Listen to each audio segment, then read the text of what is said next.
Instrucción novena. Alegorías astronómicas de la Biblia. En las instrucciones anteriores hemos estado considerando al hombre como una unidad, mostrando cómo el hombre, un espíritu, tiene varios cuerpos o vehículos de conciencia además del cuerpo denso, y cómo emplea esos cuerpos para recoger experiencia en la misma forma en que el obrero emplea sus herramientas. Vimos también que la experiencia de cada vida se asimila después de la muerte, entre esta y el nuevo nacimiento, de manera que en cada nueva vida terrestre poseemos como facultades la suma de todas nuestras experiencias de las vidas anteriores. Y como estamos de esa manera progresando hacia la gloriosa meta de la perfección, que todos alcanzaremos antes de cesar de volver a esta tierra, en la que cada vida no es más que un día de escuela. Cuando hayamos aprendido todo cuanto hay que aprender aquí, hay otras evoluciones superiores en las que podemos ingresar, así como un niño pasa al colegio superior después de haber pasado por la escuela primaria. El progreso sin fin está ante el ego, y toda limitación es inconcebible, porque el espíritu humano es una chispa del infinito, desarrollando todas las posibilidades. El hombre no es solo una unidad, una entidad separada, sin embargo. Por lo menos lo es únicamente en sentido relativo, porque es miembro de una familia, de una comunidad, de una nación, uno de los habitantes de la Tierra, y está por medio de esta relacionado con otros mundos y con sus habitantes, pues todos ellos están habitados como han afirmado algunos astrónomos, razonando por analogía. La ciencia oculta dice por su parte que están habitados, y esta enseñanza está basada en el conocimiento directo, obtenido y verificado por medio de facultades que algunos poseen ya, pero que en todos están latentes. Esta visión del universo y de nuestra pequeña Tierra, por extraño que parezca a muchas personas, no es tan difícil creer como la historia de la creación en 7 días, cuando se interpreta literalmente, porque si Dios creó la Tierra en ese breve periodo de tiempo, debe también haber mezclado en ella los fósiles, duplicado los estratos, hecho las marcas de los glaciares y las de las erosiones del agua, todo ello para su propia gloria y eterna mistificación de la humanidad. Ciertamente, es mucho más lógico sostener que los diversos cuerpos celestes son moradas para la vida y la forma evolucionante, y no simples lámparas colgadas en el firmamento para iluminar nuestra pequeña Tierra. Esta relación del Sol, la Luna y los planetas se ve en cada una de las diferentes religiones mundiales, incluso la religión cristiana, y los templos antiguos son monumentos de creencias hoy casi olvidadas en el mundo occidental, si bien tan grandes hoy como en la antigüedad.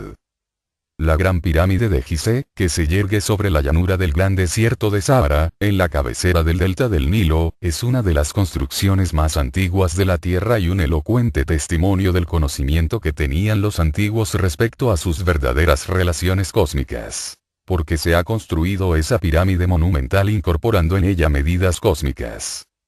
Se han insinuado muchas teorías respecto a la edad y objeto de esta pirámide. Los astrónomos han indicado que en el año 2170 a.C. la Alfa Draconis, estrella polar entonces, apuntaba directamente a la entrada del lado norte de la pirámide. El profesor Proctor aseguraba que también se encontraba en la posición requerida el año 3350 a.C. Pero los egiptólogos dicen que eso es demasiado. Y como el último número, que toma en consideración la relación existente entonces entre Alfa Draconis y Alquione, lo que solo puede ocurrir una vez en un año sideral 25.868 años solares, y como el zodíaco de Dendera muestra que los antiguos egipcios conservaban anales de 3 años siderales, la edad de la pirámide es quizás de 78.000 años o más.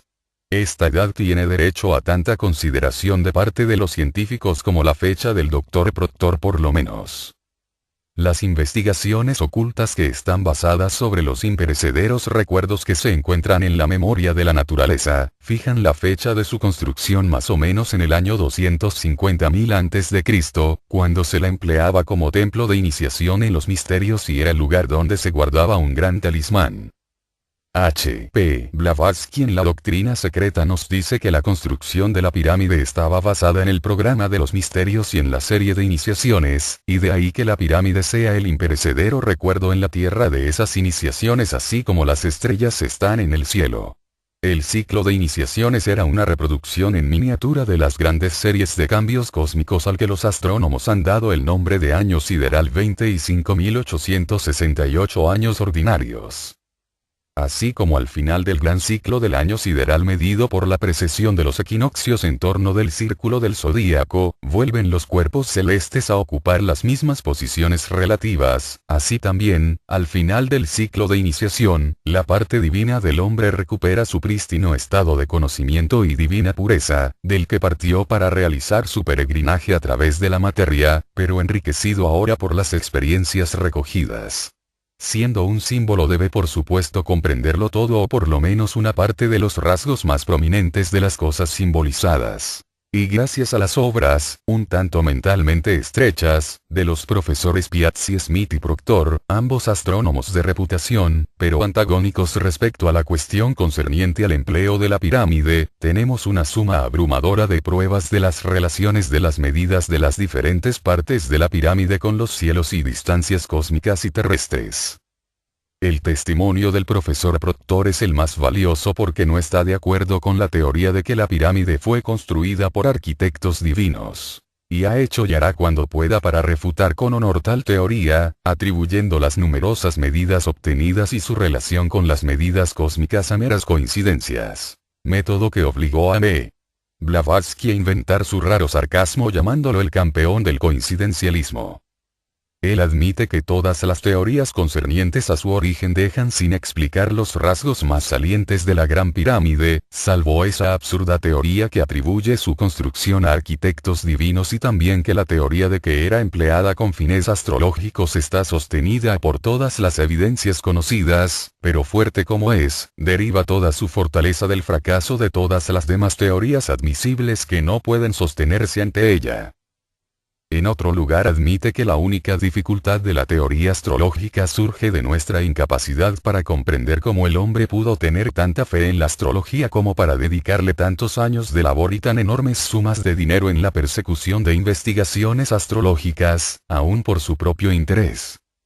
Proclus nos dice que de acuerdo con la tradición la pirámide terminaba en un tiempo en una plataforma, con el extremo de la gran galería proyectándose hacia arriba en el centro, y el profesor Proctor se entusiasma con las posibilidades de la pirámide convertida en observatorio cuando aún no estaba acabada, si bien astronómicamente está en perfecto estado, cerrando su elogio diciendo que dotándola de instrumentos modernos hubiera sido el observatorio astronómico más importante del mundo.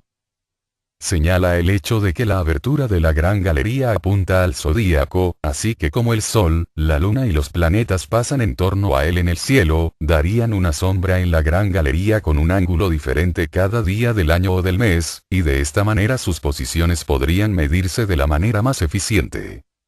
Las medidas más importantes encerradas en la Gran Pirámide son un grado cada lado mide 9131,5 pulgadas en la base. Así que la suma de los cuatro lados es 36.526 pulgadas.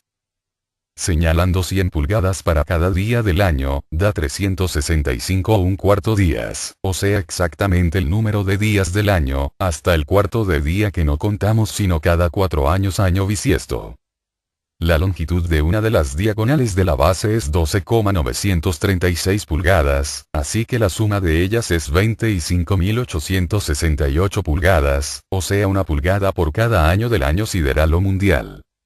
Y como que la base de la pirámide mide el tiempo que tarda la Tierra en girar alrededor del Sol en su curso anual, es muy clara la deducción de que la pirámide debe tener de altura la distancia de la Tierra al Sol y así es efectivamente. La altura de la pirámide es de 5.819 pulgadas. Esto, multiplicado por 1.000 millones de pulgadas, da 91.800 cuarteamillas, que el profesor Proctor cree es la distancia de la Tierra al Sol, más exacta que cualquiera otra calculada por los astrónomos. Por lo tanto, sea absurda o no la teoría, la evidencia está toda en su favor, afirmando la suposición de que la pirámide fue construida por arquitectos divinos, y esto debe bastarnos para convencernos de esa teoría. En un periodo posterior de su historia, las informaciones ocultistas nos dicen que la pirámide era el templo de los misterios que han degenerado ahora en la masonería. En uno de los ritos llamados la Puerta de la Muerte, el candidato era atado a una cruz de madera y llevado a una cripta subterránea, en la que permanecía en trance durante 3 días y medio. Durante ese intervalo, mientras su cuerpo denso permanecía inerte, el ego encerrado en sus vehículos sutiles viajaba conscientemente en el mundo del deseo guiado por los hierofantes que lo tenían a su cargo. Se lo sometía a las pruebas del fuego, de la tierra, del aire y del agua. Esto es, se le mostraba que cuando funcionaba en tal cuerpo ninguno de esos elementos podía afectarlo. Que entonces podía atravesar una montaña tan fácilmente como si atravesara el aire. Que podía vivir en un horno candente o en el fondo del gran abismo con toda comodidad y confort. Al principio el neófito se asustaba de los elementos, y por eso el iniciador estaba presente para darle seguridad y ayuda. Al surgir el sol del cuarto día, se le llevaba a la plataforma de la pirámide, donde los primeros rayos del sol naciente lo despertaban de su sueño, durante el cual había estado visitando el purgatorio. Cuando se despertaba se le daba la palabra y se le llamaba el primer nacido. Este rito subsiste todavía en el tercer grado de la masonería. La muerte y resurrección de Irán Abif, el hijo de la viuda, el gran arquitecto del templo es Salomón y el héroe de la leyenda masónica. Y Ragón, el eminente masón francés, dice que la leyenda de Irán es una alegoría astronómica que representa al sol desde el solsticio de verano en adelante. Durante el verano el sol hace emitir cantos de gratitud a todo lo que respira, y de ahí que Irán que lo representa pueda dar la palabra, es decir, vida a todo. Entonces el sol entra en los signos australes al decaer el equinoccio, la naturaleza enmudece, e Irán, el sol ya no puede dar más la palabra sagrada. Encuentra a los 3 asesinos. Los signos zodiacales, Libra, Escorpio y Sagitario, por los que pasa el sol en octubre, noviembre y diciembre. El primero lo golpea con la regla de 24 pulgadas que simboliza las 24 horas que tarda la Tierra en girar sobre su eje. El segundo lo golpea con la escuadra de hierro, que simboliza las 4 estaciones, y por último el golpe mortal lo da el tercer asesino con un mallete, el que, siendo redondo, significa que el sol ha completado su círculo y muere para dar lugar al sol del año nuevo. Los iniciados de los templos de Egipto se llamaban Freemesen, que significa hijos de la luz, porque habían recibido la luz del conocimiento, y esas palabras se cambiaron después en Franc, masón. En la religión judaica oímos hablar de un Dios que hizo ciertas promesas a un hombre llamado Abraham. Le prometió que haría la semilla de Abraham tan numerosa como las arenas del mar. Y se nos dice cómo trató al nieto de Abraham, Jacob, que estaba casado con 4 esposas, de las cuales tuvo 12 hijos y una hija. A estos se les considera como los padres de la nación judaica. Esa es también una alegoría astronómica referente a las migraciones de los cuerpos celestes, como se comprobará leyendo cuidadosamente el capítulo 49 del Génesis y el capítulo 33 del Deuteronomio, en los que las bendiciones de Jacob a sus hijos muestran que estos estaban identificados con los 12 signos del zodíaco. Simón y Leví representaban al signo Géminis, los gemelos, y el signo femenino, Virgo, lo atribuía Jacob a su única hija Diná. Las 4 esposas son las 4 fases de la luna y Jacob es el sol. Esto es análogo a las enseñanzas que encontramos entre los griegos, en los que Gaia, la tierra, es la esposa de Apolo, el sol. Y entre los egipcios, en los que el calor y la humedad, el sol y la luna, estaban personificados por Osiris e Isis. Los ríos sagrados el Jordán y el Ganges estaban también relacionados etimológicamente con el río Erídano, que es una de las constelaciones. Significa fuente de descendencia, y para los agricultores, como eran todos esos pueblos antiguos, esos ríos eran la fuente de las aguas de la vida. Josefo nos dice que los judíos llevaban los 12 signos del zodíaco en sus banderas y que acampaban en torno del tabernáculo, que tenía el candelero de 7 brazos que representaba al sol y a los cuerpos celestes que giran dentro del círculo formado por los 12 signos del zodíaco. Los judíos situaban sus templos en tal forma que las 4 esquinas apuntaran al noreste, sureste, suroeste y noroeste, y los lados directamente al norte, este, sur y oeste, y al igual que todos los demás templos solares, la entrada principal estaba al este, de manera que el sol naciente iluminara su portal y fuera así el heraldo de cada día anunciante de la victoria de la luz sobre los poderes de las tinieblas, trayendo así a la humanidad naciente el mensaje de que la luz y la oscuridad antagónicas en el plano material no eran más que la contraparte de un antagonismo similar en los mundos mental y moral, en los que el alma humana está abriéndose camino hacia la luz porque la batalla entre la luz y la oscuridad en el mundo material, como todos los demás fenómenos, son sugestiones de las realidades de los reinos invisibles, y esas verdades se daban al hombre como mitos por las guías invisibles que dirigían su desarrollo y su intelecto naciente, lo que al fin produjo la arrogancia que obligó a aquellos a retirarse y a dejarlo para que aprendiera mediante los rudos golpes de la experiencia. Entonces el hombre los olvidó y comenzó a mirar esas antiguas historias de dioses y semidioses como imaginarias. Sin embargo, hasta la iglesia cristiana primitiva estaba imbuida con ese conocimiento acerca del significado del mito solar, porque la Catedral de San Pedro en Roma está construida mirando al este, como todos los demás templos solares, hablando a la humanidad de la gran luz del mundo, que debe venir a disipar las tinieblas espirituales que aún nos rodean. La antorcha de luz que traerá paz sobre la tierra y buena voluntad a todos los hombres, obligando a las naciones a convertir sus espadas en arados y sus lanzas en podaderas. Los judíos saludaban al sol con el sacrificio matinal y se despedían de él al ponerse el sol de manera análoga, con una oblación vespertina ofreciendo en su sabbat, un sacrificio adicional al dios de raza lunar, Jehová. También lo adoraban con sacrificios en cada nueva luna. Sus dos grandes fiestas se celebraban en la Pascua Florida, cuando llegaba el tiempo de la Pascua israelita, que es cuando el sol pasa por su nodo oriental, dejando el hemisferio austral donde invernaba y comenzando su jornada hacia el norte en su carro de fuego, victoriado con alegría el hombre, como el Salvador que lo libraría del hambre y del frío que inevitablemente se producirán si permaneciera siempre en su declinación austral. La última fiesta de los judíos y la más importante es la fiesta de los tabernáculos, cuando el sol cruza su nodo occidental, en el otoño, después de haber dado al hombre el pan de la vida con el que podía sustentar su ser material hasta la próxima vuelta del sol a los cielos boreales. Por las razones mencionadas, a los 6 signos que el sol ocupa en el invierno se les llamaba siempre el Egipto, la tierra de los filisteos, etc., un nombre que significaba algo malo para el pueblo de Dios. Mientras que los signos boreales en los que está el sol en la estación fructífera, se llamaban los cielos, la tierra prometida, que destilaba leche y miel. Vemos esto en pasajes tales como el que hay en la celebración de la Pascua de los israelitas, que es prescripto para recordar la vuelta de Egipto. Esta fiesta no es más que un regocijo por la vuelta del sol de los signos australes, aludida también en el hecho de que Jacob estaba con su hijo José en Egipto cuando murió. En el solsticio de invierno, cuando el sol del pasado año ha completado su jornada y alcanza el grado máximo de declinación austral, se encuentra en el signo zodiacal Sagitario. Con referencia al Génesis 49:24, cuando Jacob agonizante habla del arco de José, es bien fácil identificarlo con el signo Sagitario, que está representado por un centauro en el momento de lanzar una flecha, de suerte que la historia de Jacob muriendo en Egipto con José, se efectúa cada año cuando el sol muere en el signo Sagitario en el solsticio de invierno. La historia de Sansón es otro aspecto del mito solar.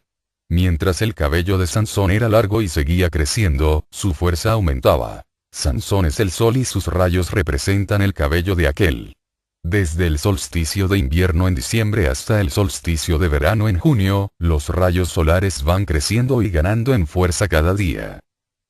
Esto aterroriza a los poderes de las tinieblas, los meses invernales, los filisteos, porque si ese dador de luz continuara reinando, su reino, el de los filisteos, terminaría. Y entonces se complotan contra Sansón para descubrir en qué consiste su fuerza.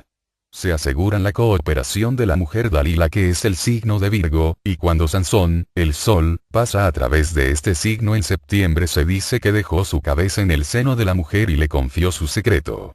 Entonces ella le corta los cabellos, porque en ese entonces los rayos del sol se debilitan. Entonces los filisteos o meses invernales vienen y se llevan al debilitado gigante a su prisión, los signos australes en los que está el sol, en el invierno. Le sacan los ojos, o sea que le quitan su luz, y por último lo llevan a su templo, y en el solsticio de invierno lo someten a infames indignidades, creyendo haber vencido a la luz completamente, pero con su fuerza restante el gran gigante solar derrumba el templo aunque muere en su esfuerzo, pero se sobrepone a sus enemigos, dejando así lugar para el nuevo sol que nacerá para salvar a la humanidad del frío y del hambre que seguirían si se quedara siempre limitado por los poderes de las tinieblas, los filisteos, los meses invernales. Las vidas de todos los salvadores de la humanidad están también fundadas sobre el pasaje del sol en torno del círculo zodiacal, que describe las ordalías y los triunfos del iniciado, y por este hecho se ha llegado a la errónea conclusión de que esos salvadores no existieron nunca, siendo esas historias simples mitos solares. Eso es erróneo. Todos los instructores divinos enviados al hombre son caracteres cósmicos, y el orden de sus vidas está de acuerdo con la marcha de los astros, los que contienen, por así decirlo, una biografía anticipada de sus vidas. Todos vinieron con luz divina espiritual y con conocimientos de igual índole para ayudar al hombre a encontrar a Dios, y por lo tanto los acontecimientos de su vida estaban de acuerdo con los acontecimientos que el portador físico de luz, el sol, encuentra en su peregrinaje a través del año.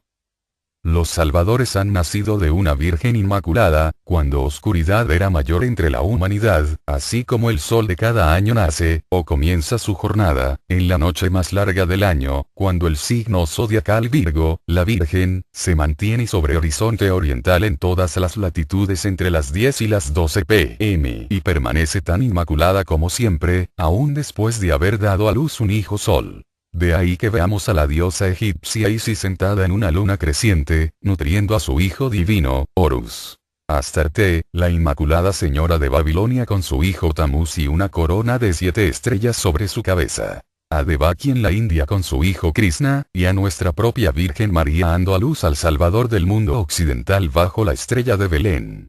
Por todas partes la misma historia: la Madre Inmaculada, el Hijo Divino y el Sol, la Luna o las estrellas. Así como el sol material es débil y tiene que huir de los poderes de las tinieblas, así también todos esos divinos dadores de luz la perseguidos y se ven obligados a huir de los poderes del mundo. Y como el sol, siempre escapan. Jesús huyó ante Herodes.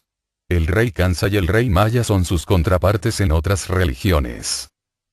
El bautismo ocurre cuando el sol pasa a través del signo Acuario, el aguador, y cuando pasa por el signo Piscis. En marzo, tenemos el ayuno del iniciado, porque Piscis es el último de los signos australes, y todos los almacenes otrora llenados por los dones del sol del año anterior están casi exhaustos, y el alimento del hombre escasea.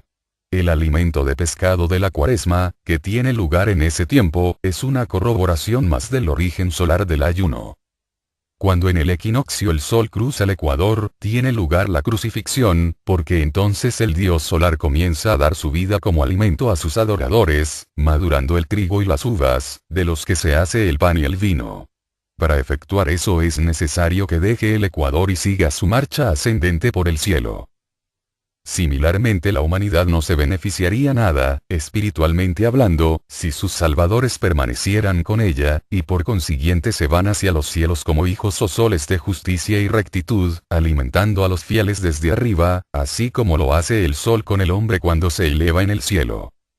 El sol alcanza su punto máximo de declinación boreal en el solsticio de verano. Entonces se sienta en el trono de su padre, el sol del año anterior. Pero no puede quedarse allí más de 3 días. Entonces retorna hacia abajo hasta su nodo occidental. Análogamente los salvadores de la humanidad ascienden hasta el trono del Padre, para renacer de vez en cuando para el bien de la humanidad, cuya verdad está encerrada en el credo niceano y de allí volverá. El movimiento conocido bajo el nombre de precesión de los equinoccios por el que el sol cruza el ecuador el 21 de marzo en un punto diferente cada año, determina el símbolo del Salvador. Cuando nació Jesús, el sol cruzó el ecuador por el grado 5 de Aries, el Cordero. Por consiguiente Cristo fue el Cordero de Dios. Sin embargo, hubo una disputa, porque algunos creían que debido a lo que se llama la órbita de influencia, el poder del sol estaba realmente en el signo Piscis, los pescados, y que el símbolo de Cristo debía ser un pez. Como reliquia de esa disputa tenemos que hoy en día la mitra del obispo tiene la forma de la cabeza de un pez. Cuando nació Mitras, el salvador persa, el sol cruzaba el signo Tauro, y de ahí que veamos a Mitras montado en un toro, y eso fue también la base de la adoración del buey Apis en Egipto. Actualmente el equinoccio está en el grado 10 más o menos de Piscis, los peces, así que si un salvador naciera ahora sería un pez hombre como Oanes de Nínive, que por corrupción se transformó en Jonás.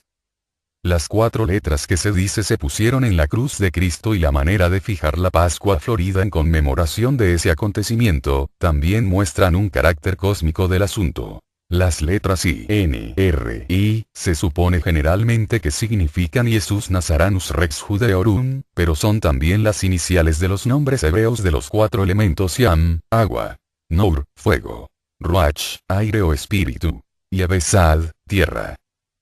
Sería también absurdo fijar el aniversario de la muerte de un individuo según se fija la Pascua Florida por el Sol y la Luna, pero se hace debidamente, pues es una fiesta solar de carácter cósmico, relacionada al Sol como dador de luz espiritual y como luminaria física.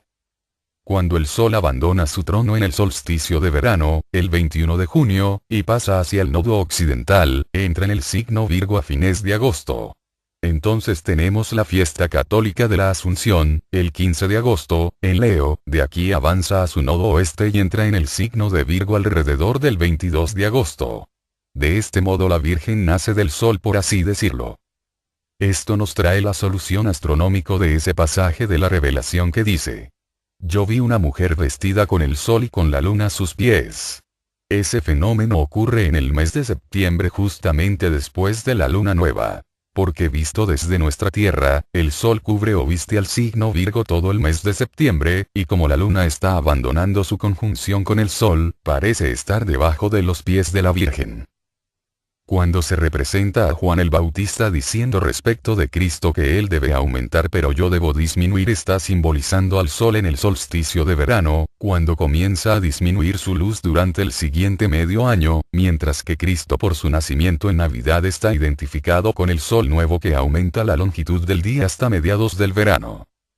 Vemos, pues, que la lucha entre la luz y las tinieblas en el mundo físico está relacionada estrechamente en las escrituras de las diversas religiones con la lucha de los poderes espirituales de luz y vida contra los poderes de las tinieblas y de la ignorancia. Y esa es una verdad común a todos los pueblos en todas las edades. Los mitos de los dragones encarnan la misma verdad, cuando los griegos nos hablan de la victoria de Apolo sobre Pitón y de Hércules sobre el dragón de las Hespérides. Los noruegos nos hablan de Beowulf venciendo al dragón de fuego, de Sigfrido triunfando sobre Fafner y de San Jorge y el dragón. En nuestra edad materialista esas verdades se han relegado temporariamente al olvido por considerarse las historias fantásticas sin ninguna base de verdad. Pero el tiempo vendrá, y no está muy distante, en el que esas reliquias serán restauradas y honradas como encarnaciones de grandes verdades espirituales. Instrucción 10. Astrología. Su alcance y limitaciones.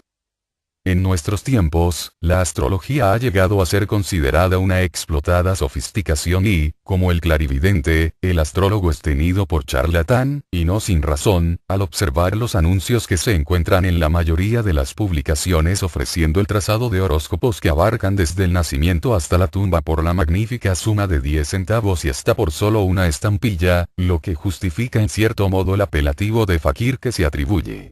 Esta instrucción tiene, por objeto mostrar otro aspecto de la astrología que no se conoce generalmente, señalar sus alcances y limitaciones. Hay 2 clases de astrología y 2 clases de astrólogos. Unos no sacan nunca el horóscopo del solicitante sino que solamente preguntan el mes del nacimiento, cuyo dato les indica en qué signo estaba el sol cuando nació esa persona. Entonces copian de un libro o de una serie de 12 fórmulas mimeografiadas que dan el signo de la persona. Para cualquier mente razonadora es evidente que hay más de 12 clases de personas en el mundo, y de acuerdo con ese método habría una similitud de vida en el caso de cada 12 personas, pero sabemos que ni 2 personas tienen nunca las mismas experiencias, que cada vida es diferente de las de los demás, y que cualquier método que no haga tales distinciones debe ser completamente falso. El astrólogo de los 10 centavos es un buen hombre de negocios. sus lecturas mimeografiadas, gastos de correo, etc., no más de 2 centavos, así que siempre saca una ganancia de 8 centavos en cada horóscopo. Comercialmente, ese es un beneficio enorme, pero se reduce a la insignificancia por el hecho de que en cada caso el astrólogo obtiene la dirección de un tonto, al que le sacará el jugo notificando a sus clientes de vez en cuando que ciertos hechos futuros van a ocurrir muy pronto, y que se los revelará previo pago de $1. Seguirá trabajando así a su víctima sistemáticamente hasta que por último la experiencia le haya enseñado a esta el valor de los pronósticos de aquel, y entonces esas víctimas son las que gritan contra la astrología diciendo que es un fraude o una locura. El método científico exige en primer lugar, el día, mes y año de nacimiento, pues toma en cuenta a todos los 9 cuerpos celestes del sistema solar, y sabe que en cada momento tiene entre sí ciertas posiciones relativas. La misma posición no se repetirá otra vez hasta que haya pasado un año sideral, el que se compone de 25.868 años ordinarios, así que si un niño naciera hoy se necesitarían 25.868 años más antes de que otro niño pudiera nacer con el mismo horóscopo. Pero aún esos datos no son suficientes, pues se estima que cada segundo nace un niño y estos sumarían en un día 86.400, cuya experiencia en la vida sería igual si solo el día de nacimiento fuera lo que se tomara en consideración. Por consiguiente el astrólogo científico pide también la hora y el lugar del nacimiento, además del día, mes y año, pues hay personas que nacen en el mismo sitio y a la misma hora y minuto. Hasta los gemelos o mellizos pueden nacer con 20 minutos o varias horas de diferencia, y esto produce también una gran diferencia. Cuando proceden de la misma envoltura y se parecen, habrán nacido con el mismo signo zodiacal que estaba elevándose por el este, porque ese es un factor importante para dar forma al cuerpo, pero cuando nacen en envolturas separadas y desemejantes, el cálculo demostrará el hecho de que el final de un signo estaba elevándose cuando nació el uno, mientras que se elevaba el principio del signo próximo cuando nació el segundo, o, si hay varias horas de intervalo entre uno y otro, podrá haber varios signos zodiacales entre ellos, porque como la Tierra gira todo el día sobre su eje, hace un signo nuevo cada 2 horas en el ecuador, pero cuanto más cerca se esté del polo algunos signos pasarán más rápidamente debido a la inclinación del eje terrestre, así que a veces puede haber varios signos entre el nacimiento de los gemelos, lo que hará sus vidas muy diferentes. Sin embargo, cuando los niños nacen en el mismo lugar y al mismo tiempo, hay también una semejanza marcada en sus vidas. Se recuerdan varios de esos casos. Un ejemplo bastará. Un señor llamado Samuel Hemmings nació en el mismo sitio, en Londres, en la misma hora y casi en el mismo minuto que el rey Jorge III, el día 4 de junio de 1738. Se hizo negociante en aceros en el mismo día en que el rey fue coronado, se casó el mismo día que su majestad, murieron ambos en el mismo momento, y todos los sucesos de sus vidas se parecían unos a otros. La diferencia de estado impidió que ambos fueran reyes, pero en el mismo día en que el uno era coronado como monarca de un reino, el otro se convertía en un hombre de negocios independiente. La astronomía es respecto de la astrología lo que la anatomía respecto de la fisiología. La anatomía nos cuenta los hechos en sí, nos dice dónde se encuentran los órganos constituyentes del cuerpo, así como su estructura, y la astronomía nos da los datos respecto a los cuerpos celestes. Pero, al fisiólogo es a quien corresponde enunciar la utilidad de las diferentes partes orgánicas del cuerpo, que es lo que presta valor a aquel conocimiento. Y así es también la parte que le corresponde a la astrología, la de explicar los significados de las mutables posiciones relativas de los cuerpos celestes respecto a los actos de la humanidad. No se necesita argumentación alguna para probar que la condición química de la atmósfera terrestre es por la mañana diferente de la de por la tarde, o de la del mediodía. Vemos también los cambios que se producen en las diversas estaciones, y reconocemos que son debidos al cambio de posición del Sol. Reconocemos el efecto de la Luna sobre las marcas, etc. Esos cuerpos celestes se mueven muy deprisa y están produciendo constantemente cambios en las condiciones atmosféricas de la Tierra. Y en estos días de radiotelegrafía no ha de ser muy difícil concebir que los otros cuerpos celestes también producen efectos. Como hemos ya visto, esos cambios son tan numerosos que las mismas condiciones químicas no pueden repetirse más que a intervalos de 25.868 años. Vemos pues que las condiciones electroestáticas de la atmósfera en el momento en que el niño aspira su primer aliento, imprimen en cada átomo del pequeño cuerpo sensitivo una marca individual. Es como si se cargara una batería eléctrica nueva, y cualquier cambio de las condiciones atmosféricas afectará a ese cerebro diferentemente que a todos los demás, porque su marca original es distinta de la de los otros. Muchas personas tienen la idea de que la astrología es fatalista y si bien a primera vista puede parecer que así es, un estudio más profundo demostrará que esa idea es errónea, que todas nuestras penas y tristezas son el resultado de la ignorancia, y el conocimiento puede prevenir cualquier infortunio si se aplica a su debido tiempo. Y con objeto de comprender la amplitud de nuestro libre albedrío debemos reconocer el hecho de que el resultado de nuestras obras pasadas se efectúa mediante un triple proceso de maduración. En primer lugar, hay causas que han seguido su curso sin ser modificadas por otros actos, y están tan cerca de producir efectos que son semejantes a la bala disparada de una pistola. Está más allá de nuestro poder el detenerla y hay que dejar que siga su curso para bien o para mal. A estos se les llama en ocultismo causación madura, y se ven claramente en el horóscopo cuando éste se hace debidamente. Por supuesto, no nos será beneficioso en un sentido al conocerlas cuando no podemos evitarlas, pero algunas veces podemos alterar las condiciones bajo las cuales esa causación madura se gasta por sí misma, y en eso reside la esperanza. Vemos las nubes pasajeras y sabremos cuándo habrán gastado su furia, lo que nos da una esperanza que no tendríamos a no ser por los pronósticos astrológicos. La segunda clase de causas se generan y trabajan cada día una especie de pago conforme se negocia. Estas causas pueden anularse o rectificarse conociendo la astrología. Las tendencias individuales también se ven en el horóscopo. La tercera clase de causas son las que estamos poniendo en movimiento, pero que no podemos trabajar por el momento. De estas se salva uno mediante el ajuste apropiado en los últimos años de la vida o en vidas posteriores.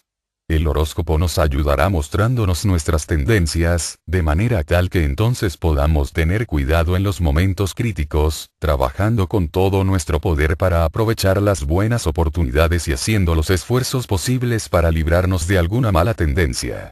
Para ilustrar la obra de la ley de consecuencia con relación a las predicciones, podemos citar algunos casos que hemos experimentado nosotros mismos. El señor L., un conferenciante popular, muy conocido, no había estudiado nunca la astrología, pero se interesó por ella y se ofrecieron a enseñársela. Con objeto de dar mayor interés a su estudio se empleó como base su propio horóscopo, pues de esa manera podría comprobar las interpretaciones de su pasado y llegar así a una mejor comprensión del asunto que si se hubiera empleado el horóscopo de algún otro. En el curso de los cálculos se vio que Mr. L. estaba sujeto a frecuentes accidentes.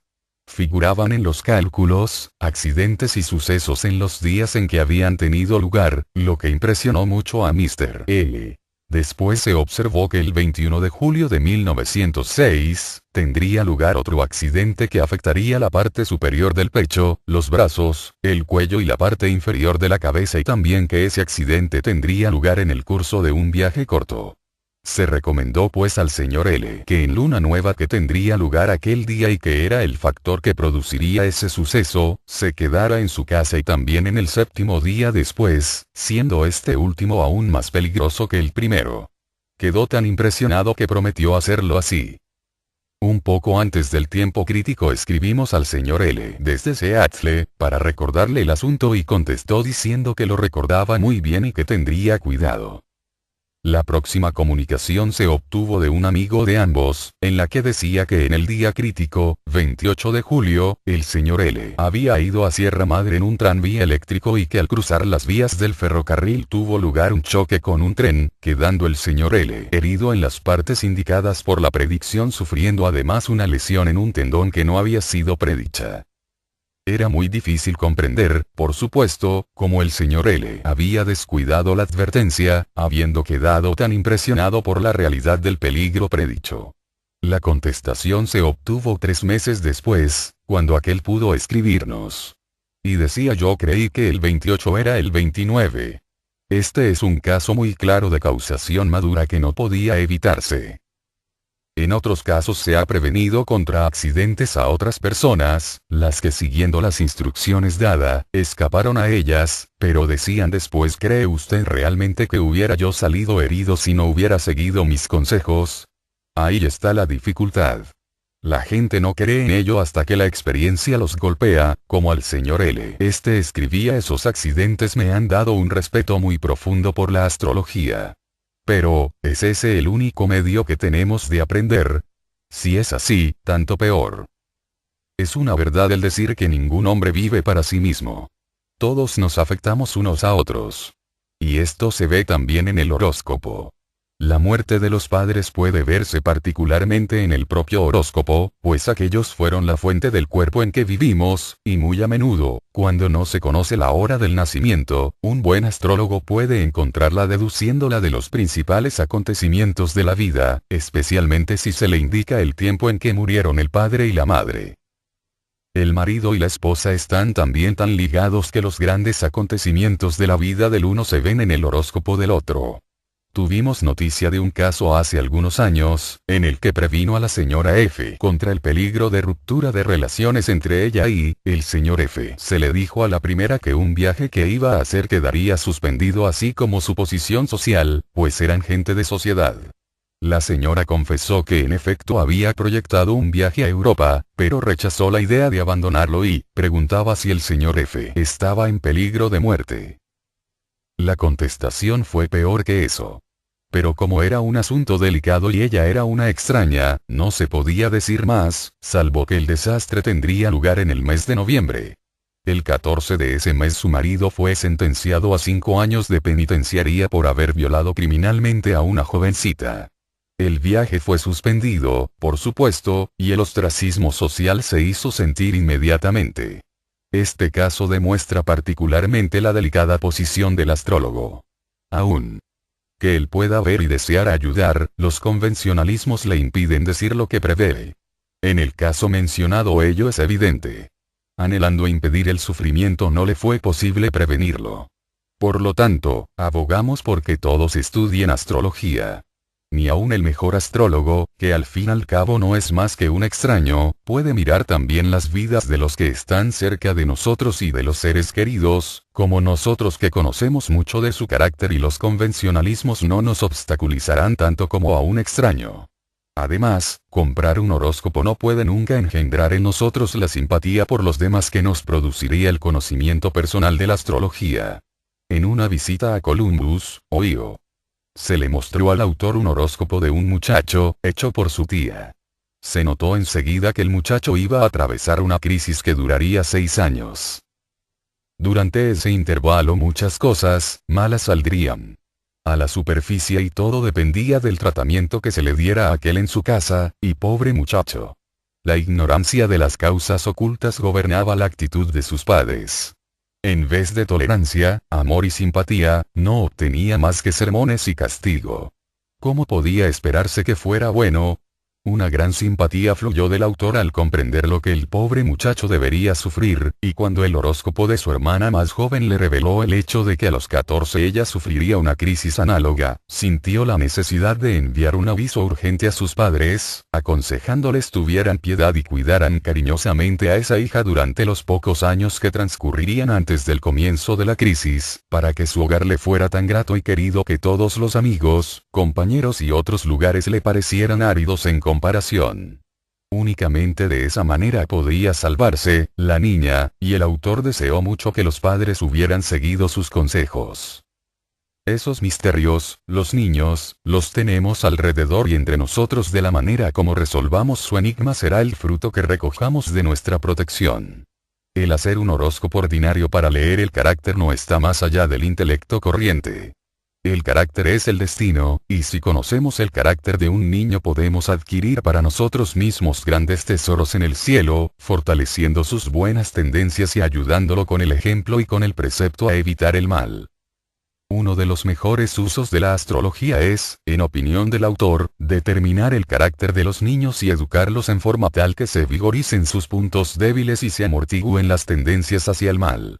En la lectura del carácter la astrología se interpreta correctamente en el 90,5% de los casos por los astrólogos más experimentados, y ningún padre puede beneficiar más a un hijo suyo que obteniendo su horóscopo, salvo que pueda o quiera aprender a hacerlos él mismo.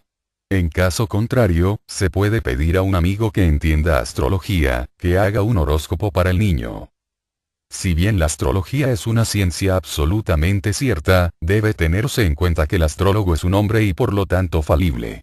Aunque un astrólogo concienzudo, habilísimo para combinar las influencias estelares pueda dar horóscopos correctos, puede, no obstante, encontrarse con su Waterloo cuando menos lo piense.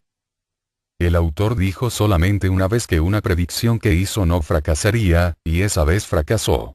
Había una escapatoria que después se vio, pero los aspectos eran tan fuertes que parecía imposible que el suceso previsto pudiera fracasar. Ese suceso casi sucedió, pero quedó frustrado en el momento crítico, demostrando así el poder de la cláusula que advertía una posible escapatoria.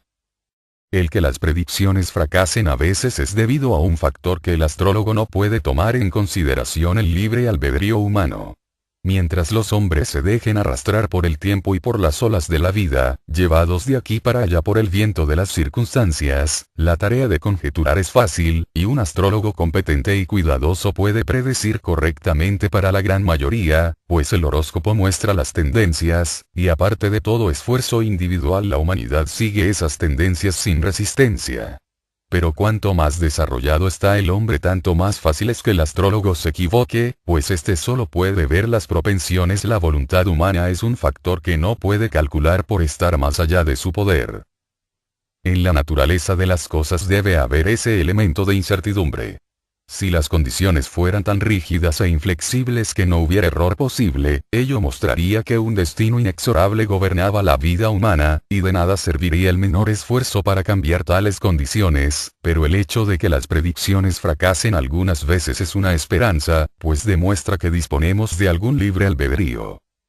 Hay una clase de predicciones en las que la astrología es quizás infalible y de gran utilidad: la de determinar la afinidad entre las personas, de manera que en vez de ser el matrimonio una suerte de lotería o del azar, puede determinarse con anterioridad la dicha o el infortunio que resultará de tal unión. Con seguridad no habría necesidad de divorciarse si un astrólogo competente hubiera recomendado esa unión. En las instrucciones anteriores hemos visto que la vida humana está gobernada por una gran ley de naturaleza, la ley de consecuencia o causación.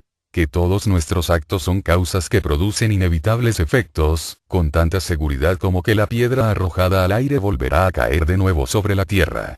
Bajo esa gran ley encontramos una y otra vez con amigos y enemigos, y parece imposible que podamos establecer la más estrecha de todas las relaciones, el matrimonio, con un extraño.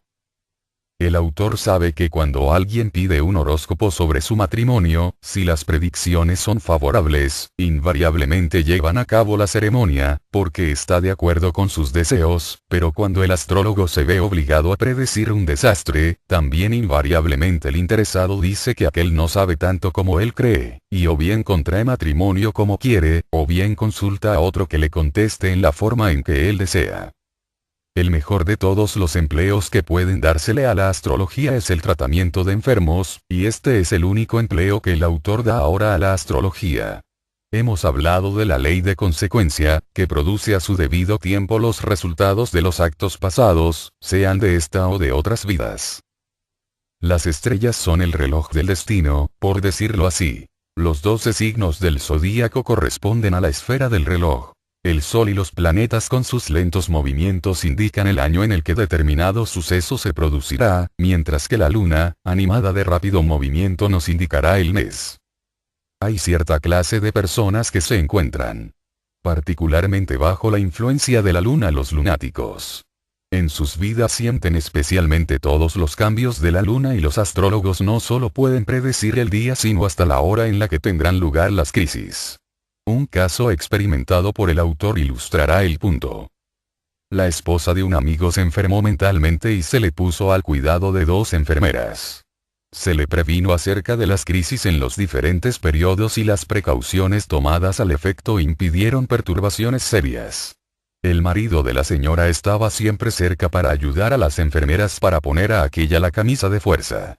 Cierta vez se le previno que una crisis ocurriría a las 2 de la noche siguiente. El caballero se quedó pues en el mismo cuarto que la paciente.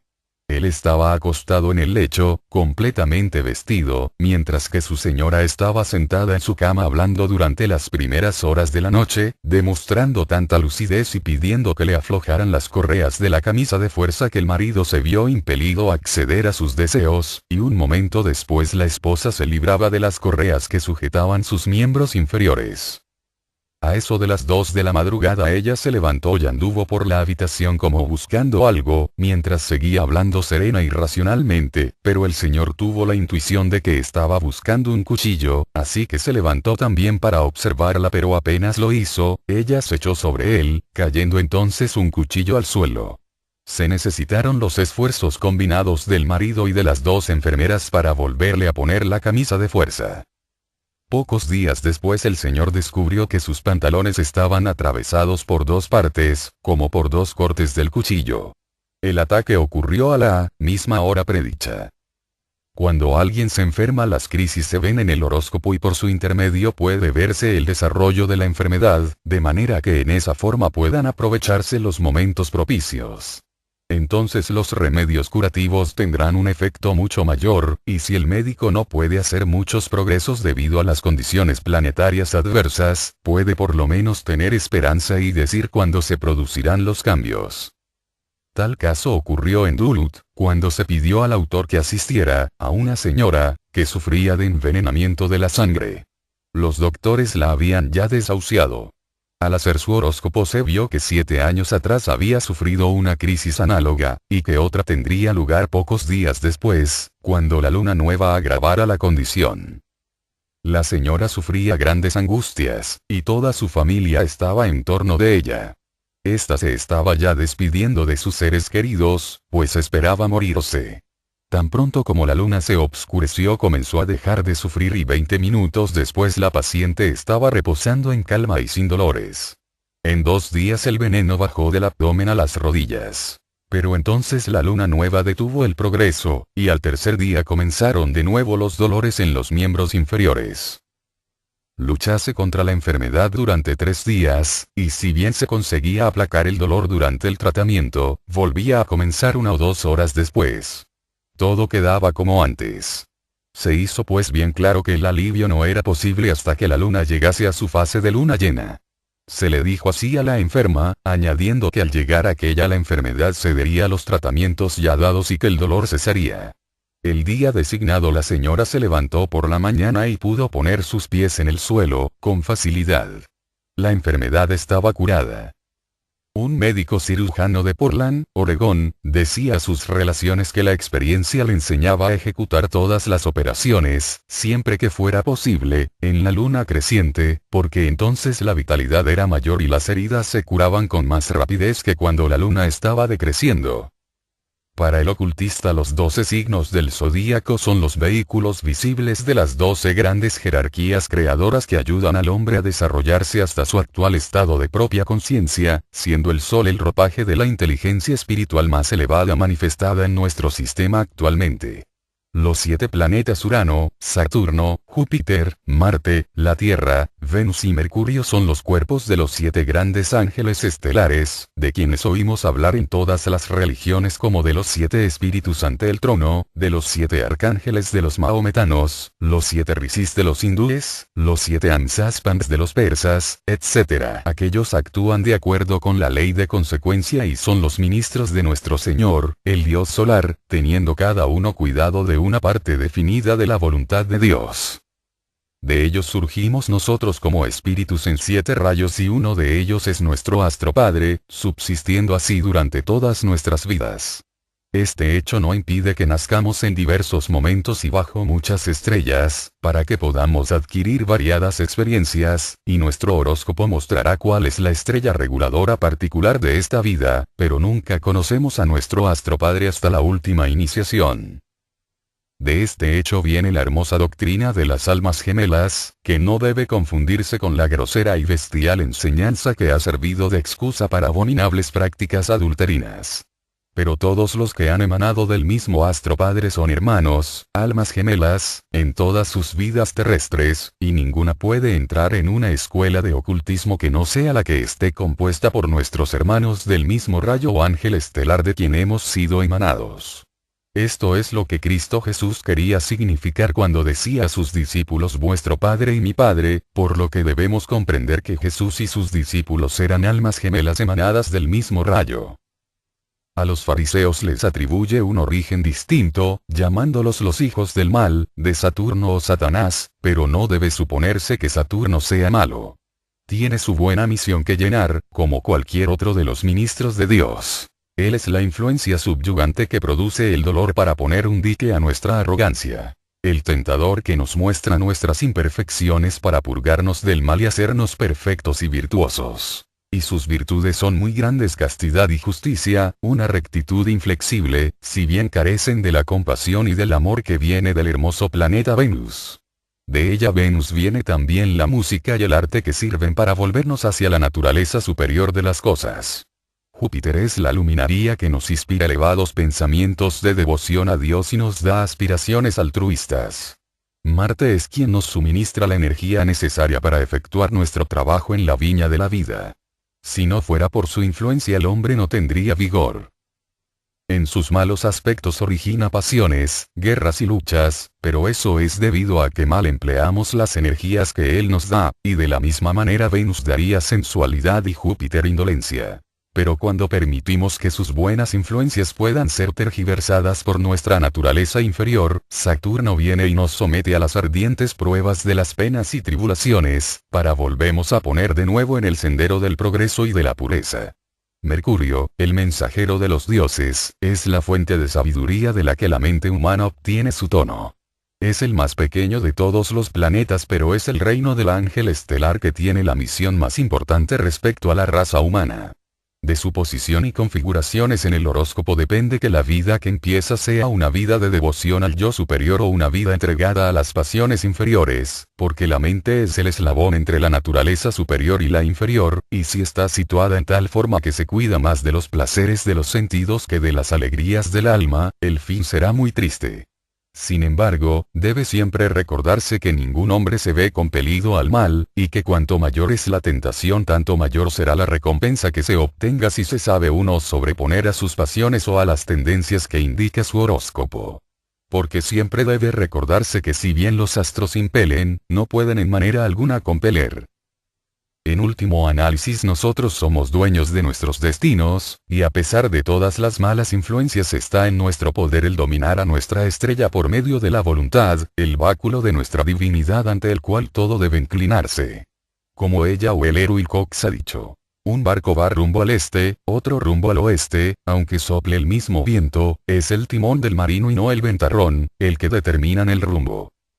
Como los vientos del mar son los designios del destino, conforme viajamos por la vida, es el acto del alma el que determina la meta, y no la calma o la lucha de los elementos. Apuntaba directamente a la entrada del lado norte de la pirámide. El profesor Proctor aseguraba que también se encontraba en la posición requerida el año 3350 a.C. Pero los egiptólogos dicen que eso es demasiado. Y como el último número, que toma en consideración la relación existente entonces entre Alfa Draconis y Alquione, lo que solo puede ocurrir una vez en un año sideral 25.868 años solares, y como el zodíaco de Dendera muestra que los antiguos egipcios conservaban anales de 3 años siderales, la edad de la pirámide es quizás de 78.000 años o más. Esta edad tiene derecho a tanta consideración de parte de los científicos como la fecha del Dr. Proctor por lo menos. Las investigaciones ocultas que están basadas sobre los imperecederos recuerdos que se encuentran en la memoria de la naturaleza, fijan la fecha de su construcción más o menos en el año 250.000 a.C., cuando se la empleaba como templo de iniciación en los misterios y era el lugar donde se guardaba un gran talismán. H. P. Blavatsky en la doctrina secreta nos dice que la construcción de la pirámide estaba basada en el programa de los misterios y en la serie de iniciaciones, y de ahí que la pirámide sea el imperecedero recuerdo en la tierra de esas iniciaciones así como las estrellas están en el cielo. El ciclo de iniciaciones era una reproducción en miniatura de las grandes series de cambios cósmicos al que los astrónomos han dado el nombre de año sideral 20 y 5.868 años ordinarios.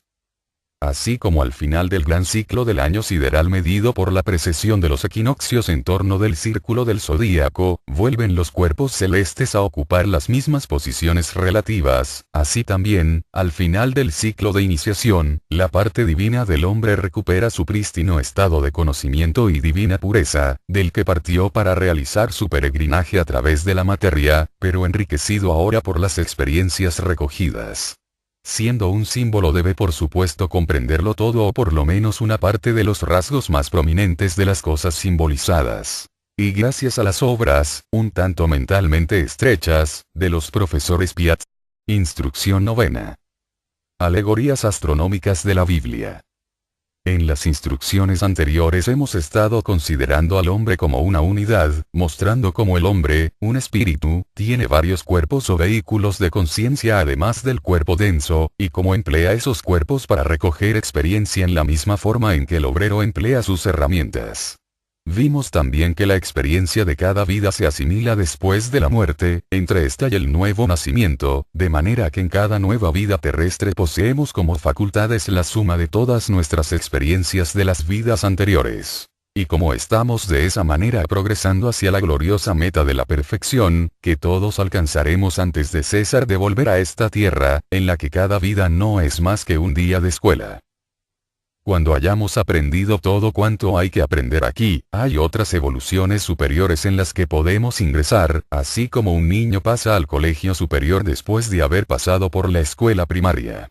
El progreso sin fin está ante el ego, y toda limitación es inconcebible, porque el espíritu humano es una chispa del infinito, desarrollando todas las posibilidades. El hombre no es solo una unidad, una entidad separada, sin embargo. Por lo menos lo es únicamente en sentido relativo, porque es miembro de una familia, de una comunidad, de una nación, uno de los habitantes de la Tierra, y está por medio de esta relacionado con otros mundos y con sus habitantes, pues todos ellos están habitados como han afirmado algunos astrónomos, razonando por analogía.